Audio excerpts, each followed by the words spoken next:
Let's talk about a mental habit that causes a ton of needless anxiety. You know that gut feeling like you're certain someone's judging you or is disappointed? And that thought, it feels like a cold, hard fact. But what if it's just a story? Well, this feeling actually has a name. It's all about mistaking your story for reality.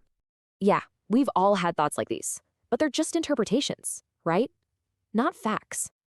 So, what's wild is how our anxiety tricks us into believing these stories are true. It feels so real, almost like intuition. And that's because it's driven by our past.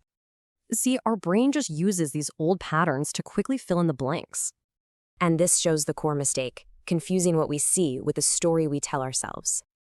So, a lot of the time, what feels like intuition is really just us projecting our own fears. And that projection gets stronger inside our own little echo chamber. Repetition makes it feel true. You know, this isn't a new problem. The ancient Stoics warned about this very same trap. Modern psychology calls it a cognitive distortion. Basically, our mind is twisting reality. The Stoics had a great phrase for it, agreeing with a thought before you've even tested it. So the big question is, how do you break this cycle? Well, the Stoics gave us a toolkit. It all starts by creating a little space between a thought and your automatic belief in it. Just saying this to yourself can start to strip the thought of its power.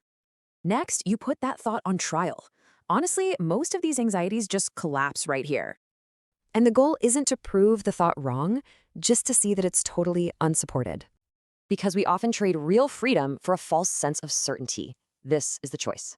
And here's a comforting thought. It's called the social spotlight illusion, or not that important. Basically, everyone's too busy in their own head to be stuck in yours. And that's a relief. So here's a quick reset you can use the moment you feel that mind-reading anxiety kick in. You don't need to be a mind reader. You just need to be a careful thought reader of your own.